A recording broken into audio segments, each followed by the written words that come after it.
The Department of Communication, represented by a few of our faculty teaching this term, shown here tragically in little squares on your screen of choice, would like nothing more than to actually see you walk across the stage down at Amsoil Arena, adjacent to Duluth's beautiful harbor. On that day, you all would be gathered in a giant room, waiting for someone to tell you to go out and take your seat.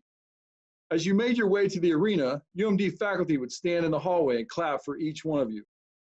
You would eventually find your seat in a row among hundreds of other graduating seniors, down where the ice usually is for the two-time and still reigning national champion UMD Bulldog hockey team.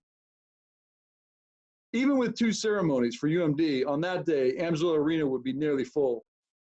We would then process past you in full regalia to that steadfast march, pomp, and circumstance.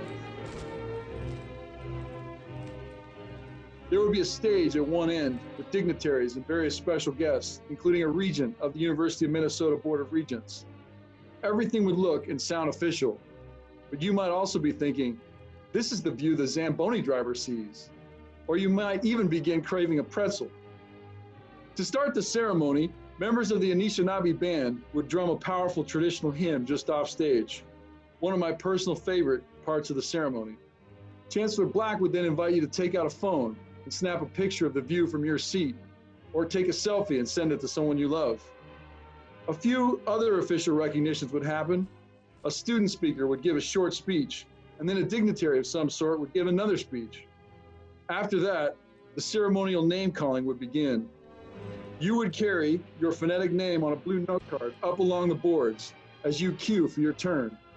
That card's arrival and your arrival would be perfectly timed on stage, and a dignitary from the College of Liberal Arts would read out your name for everyone to hear.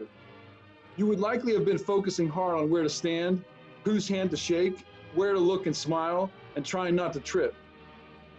Someone would hand you a fake diploma, shake your hand, or, in our new future, bump elbows with you. Before you could soak it all in, you would start walking down the center ramp back to your seat. If your family's energetic, they would defy decorum and scream something in your honor. Some other stuff would happen too, but you'd never remember it. And the music would start again, and we would all process out to various places, find a spot to meet and greet, take a few pictures, and probably you would have reservations somewhere to eat. So there it is. That's what might have been. Instead, you have this video of us doing our best impression of the introduction of the Brady Bunch. But the occasion is as serious as the reason preventing us from being together. Institutions of higher education in the United States have been the envy of the world for a long time, and you are graduating from one of them.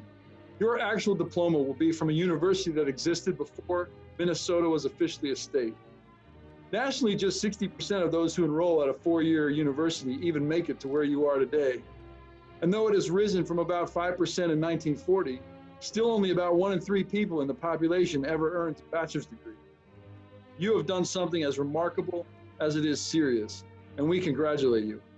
So now we'd like to level with you. That's right, level, not level. James Lovell. He was one of the first 3 human beings who orbited the moon. In a space capsule for the Apollo 8 mission, astronaut Lovell looked back and saw Earth appearing to rise out of the shadow of the moon. Astounded by the sight, he scrambled to take a picture but couldn't get it before Earth disappeared from his view. So he hollered to astronaut William Anders, who could still see it from his view. Anders took one of the world's most iconic pictures, known as Earthrise, on December 24th, 1968. Recounting the event on the 45th anniversary for Dean Reynolds at CBS, Lovell said, "Only when you get away 240,000 miles do you really understand how insignificant we all are." And then he added, "Fortunate we all are." We are miles away from each other today, but with the exact opposite feeling. Instead, the distance increases the feeling of significance. Taken together, these thousands of miles that separate us remind us today of how fortunate we all are to ever get to be together, and how significant is this loss. The coronavirus is hardly the first earthly thing that has succeeded in separating us, and there will be others. Perhaps it's your fate as the class of 2020, who will forever be marked by separation, to do the most to unite us, to pull us all back together. We need it. Indeed, we have tried to connect you to thousands of years of scholarly thought that would, in some, help you overcome any virus, biological or otherwise, that would sicken a population. Higher education, when done well, is an excellent defense against the dangers and disease of separation and toxic individualism. Here's hoping our separateness this year will be an ever-present reminder to you of our nation's dire need for unity. May you not only help to create it, but also find its great comfort soon. Nobody we've graduated for decades deserves it more.